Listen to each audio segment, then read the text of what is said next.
الشخص الذكي اللي يتعلم من أخطائه وما يقعدش يكرر في الغلط عشان يتعلم، وهو بيتعلمه من أول مرة. والشخص الحكيم هو اللي بيتعلم من أخطاء غيره. فبما إني كمان كام شهر، كمان أيوة كمان شوية صغيرين هتم 25 سنة، ربع قرن على كوكب الأرض. فأنا هقول لكم حاجات لو أنا مثلا كان عندي 18 سنة كنت أحب أقولهم ليا. 25 كان يبدو سن صغير لبعض الناس، لكن بالنسبة لي أنا موجودة من زمان. وبعدين أنا مش بهدى على نفسي خالص، يعني كل يوم لازم أتعلم حاجة جديدة. فعندي شوية حاجات عاوزة أقولها، فركزوا معايا لأنهم مهمين. ممكن يوفروا عليكم كتير. خليكم حكماء. أول حاجة، العالم ده غريب قوي، بس مش غريب من المنظور السيء ولا الإيجابي ولا أي حاجة، من المنظور حيادي. لأن أنا جربت أشوف العالم من منظور الإيجابية المطلقة، وجربت أشوف من يا للهول إيه الكوكب اللي احنا عايشين عليه ده، ووصلت في النهاية لنظرة حيادية. العالم ده غريب، لازم نتأقلم على الفكرة دي في كل حاجة. فما ينفعش أبدا نبص بصة يا للهول ازاي ده حصل، ازاي ده يعمل كده. لا عادي، ده بيحصل وده عمل كده، و50 بني آدم 50 مليون واحد عمل كده قبليه، ولسه غيره هيعمل قدام. ما نستغربش قوي عشان ما نستهلكش مشاعرنا قوي في الحياة. ممكن نبصلها بعين التقبل. يبقى عندك ساعة، دي حتة مهمة، يبقى عندك ساعة تشوف وتستوعب تجارب الآخرين من غير ما تدخل نفسك جواه. مش عشان الشخص ده حصله الموقف الوحش جدا ده يبقى أنا لازم أدخل جوه الموقف بتاعه وأشوف العالم من وجهة نظره، ولا لازم أنكر وجوده وأقول لأ ده مش موجود وأعمى عيني عليه.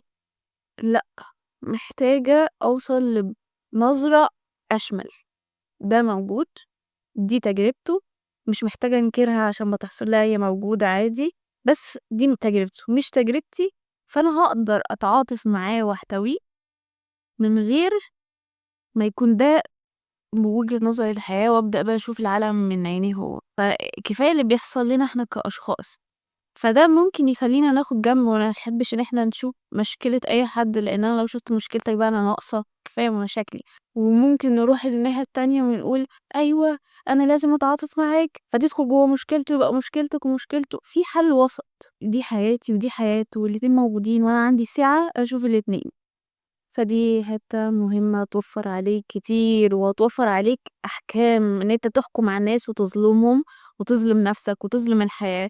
أي حكم أو أي حاجة بتصنفها فأنت بتظلمها، لأن العالم أكبر من التصنيفات. أي نعم احنا بنستخدم اللغة والتصنيفات علشان نعرف نتواصل مع بعض، بس الكلام محدود قوي، والوصمة العقلية تجاه الحاجة محدودة جدا. فانت ما بتسمحلهاش غير ان هي تكون الحاجة دي بس.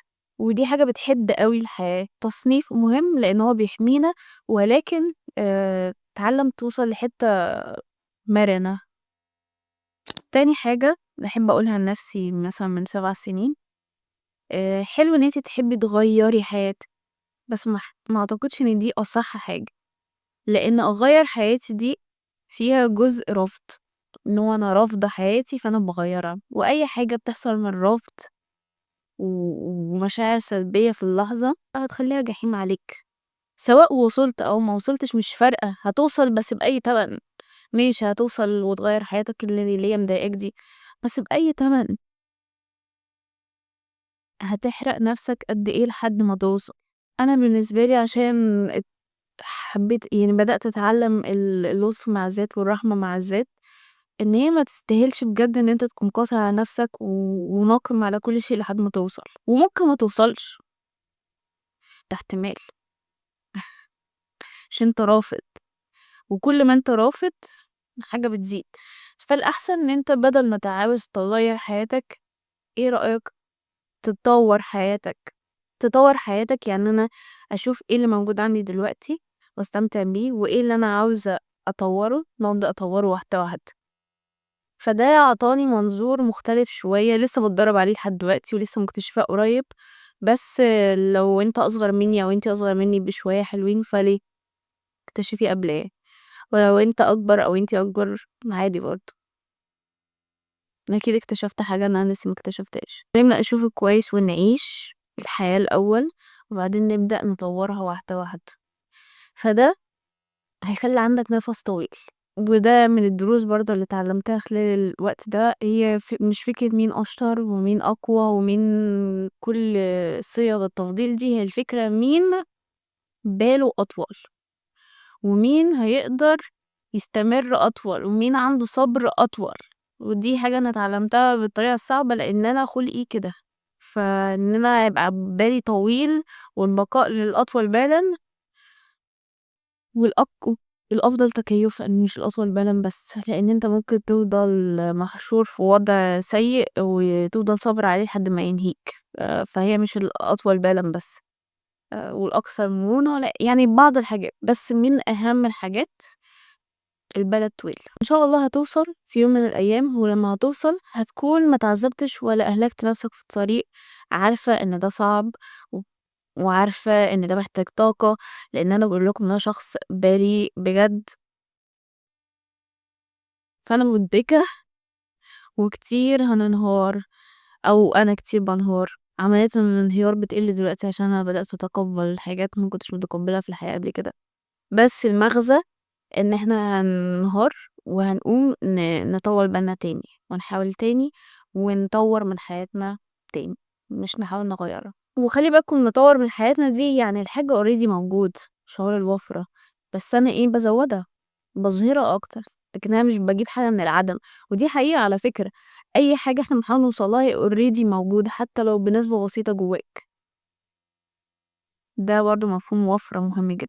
تالت حاجة كنت أحب أقولها لنفسي، أهم حاجة هو الداخل جواك. أنا عارفة إن هو كلام كليشيه، أنا كنت باحب أوي فيديوهات إزاي تبقى واثق في نفسك، إزاي تظهر قوتك، إزاي كلها محاولة إثبات شيء. الخلاصة بقى السنين دي كلها في تطوير الذات، وكل الفيديوهات التنمية البشرية دي كان المجهود اللي انت اللي تستثمره في بره، طبّقه جوّه، وبرّه مهم برضه، ودي نقطة بعدين بس لو افتكرتها عشان ممكن أنسى بس استثمر جوّه، لإنّك لو حاسس من جوّه بالحاجة فعلًا مش محتاج تثبتها من برّه، هي تطلع بشكل طبيعي. لو أنا واثقة من نفسي من جوّه هابقى طبيعي فاردة ضهري، لإن أنا منفتحة على الحياة وشايفة إن أنا أستحق أكون موجودة، أستحق آخُد مساحة. لو حاسة إن أنا كلامي فعلًا مهم، وإن أنا باقول كلام مهم، و والحاجات دي واللي أنا باقوله ده يستحق إن هو يتقدّر ويتسمع، فأنا منطقي هاتكلم بطريقة متوازنة، منطقي لمّا مش هابقى أحاول أثبت حاجة للي قدّامي إن أنا فعلًا هاسمعه، وأعرف أحط حدود، لإن أنا مش حابة أرضيه، مش مهم بالنسبة لي أرضيه. أنا مهم بالنسبة لي إن أعمل مثلًا الأصلح في الموقف ده، فأنا طبيعي لو متضايقة من الكلام مش هاضحك عليه، لأ، أنت بتقول إيه؟ لو أنا كلام عاجبني معترضة، لأ آخد وأدّي، فطبيعي الحاجات دي هتظهر بشكل طبيعي، مش هتحتاج تقعد تفكر لأ أنا محتاج أعمل وضعية المثلث علشان أنا هابقى مسيطر هتطلع منك بشكل طبيعي. فكل حاجة عاوز تظهرها اشتغل عليها من جوّه. شافي بقى كل الحاجات اللي مانعة ده مهما كانت ايه، ودي بتبقى رحلة طويلة، عشان كده احنا قلنا البال الطويل والصبر، وان الحياة فيها كل حاجة زي ما قلت في الأول، فما تستغربش هو ازاي طلع مني كذا، ازاي طلع من الشخص ده كذا، فاحنا بنتقبل. فهي برضه تطبيق للحاجات اللي احنا قلناها قبل كده. مع الوقت الموضوع بيبقى أسهل، وبتبدأ بقى تكون الأدوات بتاعتك، اللي هو أنا عرفت ان الموقف ده حصل كذا، فأنا اكتسبت أداة من المواقف باقدر أستخدمها دلوقتي لو حصل لي موقف وبتاع. ما تقبلش إن أنت تلزق الجراح وتلبس بقى لبس حلو وخلاص أنا بقيت تمام، لأ، هيبقى في حاجة مش كويسة، في حاجة كده مش تمام. عارف لمّا تقابل حد وتقول يا ربي في حاجة مش تمام، الشخص ده يعني كل الكلام ممتاز، بس لأ، اتعلمت إن أنا أسهّلها عشان تسهل. الراجل عمّال يخبّط برّه مثلًا دلوقتي، فأنا هاسهّلها، أنا عاوزة أخلّص الفيديو ده فأنا هاصوّره حتى والراجل بيخبّط برّه، مش لازم المثالية وتصعيب الأمور وتعقيد الأمور، لأن تعقيد الأمور ما هو إلا محاولة للهروب من الأمور. كل الاحتمالات موجودة، في الطريق السهل وفي الطريق الصعب، في كل الطرق لكل حاجة، بس على الأقل ما تصعبهاش كمان انت على نفسك بتصعيب الأمور.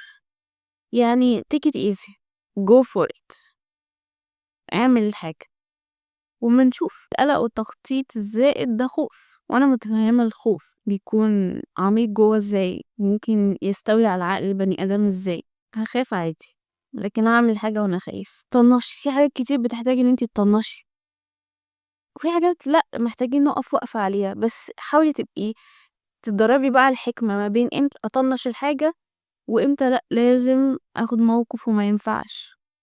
بس أرجوكي سهليها، مش لازم الدرس يجي صعب عشان تقرري تسهليها بعديها. ابدأي من دلوقتي، مش لازم تتعلمي الحاجة بالطريقة الصعبة ولا توصلي لحاجة بالطريقة الصعبة. ممكن تستعيني بربنا، وده من نوع التسهيل برضه، ان انت تستعين باللي حواليك. لو حد يقدر يعمل حاجة يساعدك اطلبي المساعدة، حتى لو مفيش حد في العالم يساعدك في ربنا. اطلبي منه يبقى عندك سعة وقدرة ان انت توصلي لأي حاجة انت عاوزاها، ان اي حاجة في العالم ممكنة، ولكن لازم تبقى مستعد تدفع تمنها. وتمنها ليه اشكال كتيرة، ولكن من اهم الاشكال دي ان يبقى عندك السعة والقدرة ان انت توصل للحاجة دي. عاوز 1,000,000 جنيه، هل انت عندك سعة تقدر تستحمل 1,000,000 جنيه؟ سعة نفسية، ولا هتحس ان انا لو جالي 1,000,000 جنيه كل الناس هتسرقها مني، كل الناس هتحقد عليا؟ اكيد نفسك مش عاوزة تدمرك، وربنا مش عاوز يدمرك، فمش هتوصل للحاجة دي. هل عندك القدرة؟ يعني انت عارف الفلوس دي بيتم ادارتها ازاي؟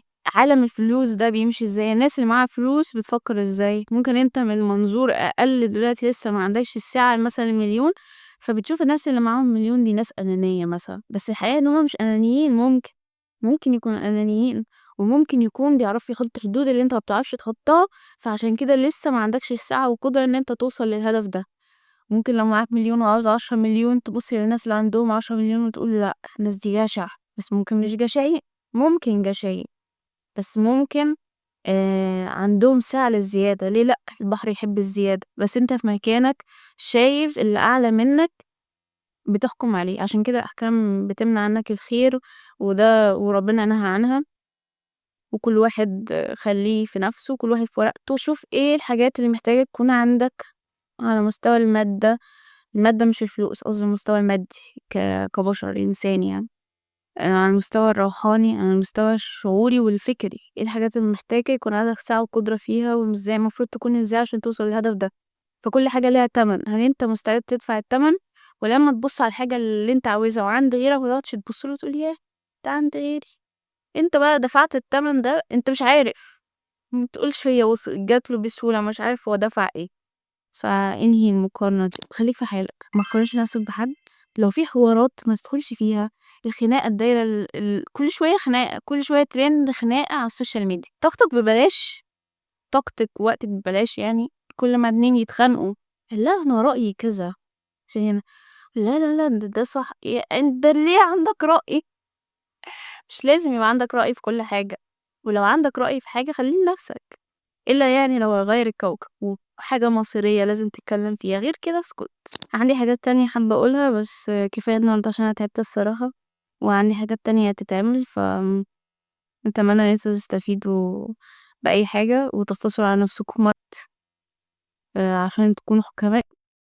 الشخص الذكي يتعلم من أخطائه، لكن الشخص الحكيم بيتعلم من أخطاء غيره.